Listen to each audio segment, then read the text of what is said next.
C'est vrai, rejeter l'autre, c'est prendre le risque de rejeter le Mashiach aussi, c'est vrai. Au moins son Mashiach à lui. Voilà, c'est une faveur, comme vous dites, Mademoiselle Frima, c'est une faveur qu'on lui fait, exactement. Il est beau le mot. C'est une faveur qu'on te fait. Tu vas pas maintenant faire tu viens acheter quelque chose. Ça aussi, il y a des gens qui sont comme ça. C'est des trucs, mais des réactions incompréhensibles, incompréhensibles. Il y a quelqu'un qui vient acheter quelque chose, d'accord? Il vient acheter quelque chose, il vient acheter, je sais pas, un service un service de table, ok? Alors tu lui dis, écoutez, on est content que vous ayez acheté ce service de table chez nous, etc. On veut vous faire un cadeau. Alors on lui offre une bouteille, par exemple, une petite bouteille en verre. Il dit, ah mais cette bouteille-là, vous n'avez pas un truc qui est en couleur. Il commence à avoir des exigences sur. Mais attends, tu payes pas ça, on te le fait cadeau. Au moins, dis merci, sois souriant. Même si tu sors, tu la jettes, ok, mais au moins. Mais c'est incroyable. Ça, combien de fois on voit ça que vous donnez, comme on dit, tu donnes la main, il veut te prendre le bras. Tu donnes le doigt, il veut te prendre. Mais dis merci. Non, vous n'avez pas le truc là ah ouais, non, mais vous n'avez pas un autre truc qui soit et il commence. Et après tu dis, tu regrettes, tu dis qu'est-ce que je fais des faveurs à des gens? Et je suis fou de faire des faveurs à des gens. Je suis fou.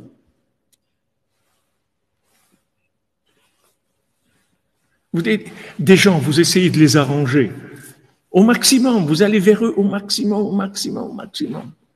Et après, vous voyez que ça se retourne tout contre vous. Mais en fait, pourquoi? Parce que vous avez été trop loin dans la bonté, c'est tout. Il fallait pas faire de faveur. Fait dire les amis, c'est comme ça, c'est tout. C'est tout. Vous commencez les faveurs, ça commence la personne, elle commence à sentir qu'elle peut prendre, et elle commence à prendre, et exagérer, ils exagèrent les gens. Donc vous voyez que c'est très très difficile à gérer ces choses-là. C'est pas évident. Si on n'a pas la prière, on ne sait pas où on va. On ne sait pas du tout où on va. De la graisse, comme lui dit Jean-Luc. Ouais. Les ivoux, c'est dur, c'est vrai, il y a beaucoup de divorces, mais les divorces, ils viennent du fait que de l'ego, parce que les gens, ils ont des existences. Ils ont des existences propres. Ils veulent pas partager. Ils veulent pas se soumettre. Ils veulent pas se soumettre, les gens. On supporte, c'est tout. Qu'est-ce qu'il y a? On supporte, c'est tout. On n'est pas... On supporte. On supporte au nom de Dieu, c'est tout. Le Dieu, il nous supporte, oui. Il nous supporte bien. S'il voulait être exigeant, on serait tous morts déjà. Hein? Donc, il nous supporte, oui. Ah, voilà. À l'image de Dieu, on supporte, c'est tout. Non, les gens, ils veulent exister. Elle dit, ah non, moi, tu comprends, c'est pas comme ça. Elle veut jamais sortir ou elle veut jamais aller en vacances. Moi, je suis pas. Moi, je truc, moi, je ça. Moi, tu comprends, je veux. Les gens, ils veulent pas supporter. Ils veulent pas supporter. Mais sache que quand tu supportes pas, toi-même, tu deviens insupportable. C'est toi-même qui va être insupportable après. Tu vois bien qu'Hachem, il nous supporte à tout. Alors supporte, c'est tout. Pourquoi tu vas supporter? Au nom de Dieu, c'est tout. Pas parce que tu as peur ou truc. Au nom de Dieu. Tu supportes pour Dieu, c'est tout. Parce que Dieu, tu es rad. Dieu, tu me supportes, moi aussi. Comme Dieu l'a dit à Yov. Il dit, tu vois le petit arbre là que j'ai fait pousser au-dessus de toi, qui te faisait de l'ombre. Tu vois, il y a un animal qui est venu, qui l'a rongé, il l'a détruit. Il dit, tu as vu que j'étais malheureux. Ah ouais, il dit, j'étais énervé, terrible. Cet animal est venu, il a rongé l'arbre, cet arbre qui me faisait de l'ombre et tout. Et il dit, regarde, toi, un arbre que tu n'as jamais connu, il a poussé en une nuit. Qu'est-ce que tu as avec cet arbre, toi? Rien du tout. Fonctionnellement, il te donnait de l'ombre, c'est tout. Mais qu'est-ce que tu as avec l'arbre? Rien. Et dis-moi, tu veux une ville entière comme Nineveh? où il y a des hommes, des femmes et des enfants, tu veux que je les détruise? Tu crois que moi je veux les détruire? Tu crois que moi je veux détruire quelque chose? Comment tu peux imaginer quelque chose comme ça? Je t'envoie pour que tu les remettes en place, tu leur dises attention, faites attention. Le Gibor, quand il arrive dans le Valtfila, il remet les gens à leur place, il dit attention les amis, attention, vous êtes en train d'exagérer. Là, vous tirez sur la bobinette, là, ça va pas, là. Faites attention, il faut vous soumettre, faites attention. Celui qui se soumet, il est toujours gagnant. Toujours gagnant. Toujours gagnant. Il finit toujours par dominer. La soumission, ça amène le pouvoir. Les gens qui sont soumis, c'est les gens que leur futur, c'est un grand pouvoir. Parce que le chemin du pouvoir, c'est la soumission. Et on voit qu'Hachem, qui a tous les pouvoirs, c'est le plus soumis de tout ce qu'il y a dans le monde. Il n'y a personne qui est autant soumis qu'Hachem. Regarde, Hachem, il donne à ses ennemis, il leur donne. Il donne aux ennemis.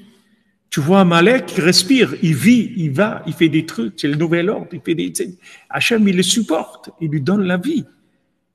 Il n'y a pas quelqu'un soumis comme Hachem. Et c'est lui qui a tous les pouvoirs. Une personne soumise, c'est elle qui a le pouvoir. Parce que celui qui est soumis, il est à l'image de Dieu. Mais on n'est pas soumis parce qu'on a peur ou qu'on n'a pas... Ou on est soumis pour Dieu, c'est tout.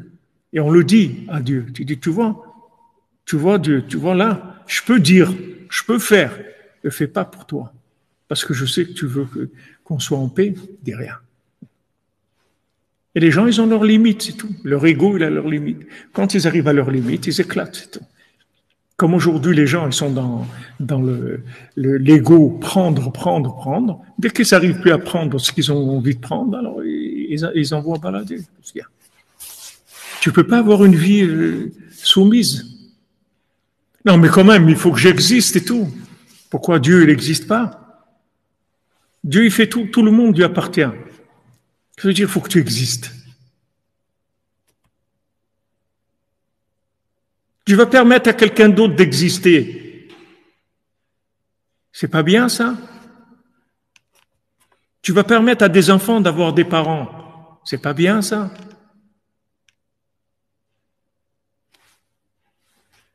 Non, il faut que j'existe, moi. Qu'est-ce que tu es, toi? Toi seul, t'es rien. T'es l'otov. Dès qu'on est deux, on est tov. N'importe quelle forme de deux, on est tov.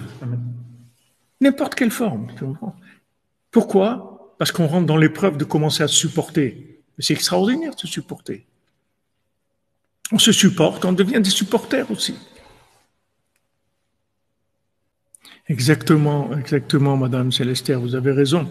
Les gens faibles, ils n'arrivent pas à se soumettre. Ils n'arrivent pas.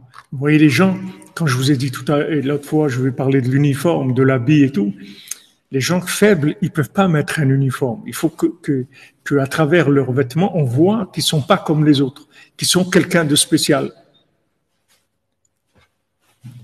Alors il faut qu'ils mettent un petit truc qui est pas comme tout le monde. Comme ça, ils existent. Mais s'ils sont comme tout le monde, ils ont l'impression qu'ils n'existent pas du tout. Ils n'ont pas d'existence. Mais l'existence, c'est pas l'apparence, la manifestation extérieure d'une différence. L'existence, c'est quelque chose d'intérieur. Qu'est-ce que ça te change d'être comme ça ou comme ça dans le côté extérieur? Si tu as une existence d'intérieur, si tu vis avec Dieu, tu as besoin d'exister dans le respect des rapports humains qui te donnent de l'honneur ou des trucs. Tu n'as pas besoin de ça. Tu existes avec Dieu, c'est tout. Tu as un rapport avec Dieu. C'est ça, l'existence, c'est s'attacher, c'est s'inclure dans le tzaddik. Celui qui s'inclut dans le tzaddik, il n'y a pas une plus grande existence que ça. Mais il faut déjà commencer par des petits exemples. Si vous pouvez pas vous soumettre à une petite confrontation à quelqu'un qui est pas d'accord avec vous sur un truc, vous n'êtes pas capable de vous soumettre.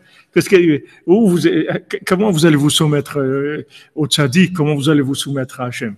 Il y a des petits exemples de soumission de tous les jours. Ces petits exemples de soumission, c'est de l'entraînement pour la grande soumission. C'est de l'entraînement, comme il dit ici. Chaque plante que tu vois, c'est une âme. Et maintenant, elle est sous une forme d'une plante. Mais c'est une âme, c'est pas une plante. Seulement pour que tu puisses avoir un rapport qui soit pas pour toi déboussolant ou alors on te l'a mis sous la forme d'une plante ou d'un fruit ou quelque chose. Ce fruit il est agréable, il a un parfum, il a un goût, il a une forme, etc. Mais ce fruit c'est une âme, c'est pas un morceau de matière. Il y a une âme dedans. Et pour te le rendre agréable et accessible, on te l'a mis sous la forme sous la forme d'un fruit. C'est la même chose. Maintenant, il y a des gens qui sont différents, qui ont des façons de voir différentes, qui ont des comportements différents. Ok, on supporte, c'est tout. On est là, dans ce monde, pour supporter, il faut que vous le sachiez. Nos sages, ils disent, celui qui a tout compris, c'est celui qui supporte, c'est tout, il a tout compris. Parce qu'il est gagnant. Quand tu supportes, tu prends des fondations, elles supportent. Mais tout l'immeuble, il tient sur eux. C'est eux, tout l'immeuble, c'est à eux. Et pourtant, qu'est-ce que c'est? Des fondations. Tu viens, tu vois, il y a des trous dans la terre et du béton. C'est tout. Alors qu'en haut, tu vas voir des salles avec des couleurs, de la musique, de la lumière. Et tout ça, ça tient sur les fondations. Si les fondations, elles disent, je m'en vais, il n'y a plus rien. C'est terminé. Donc ça, il faut le savoir.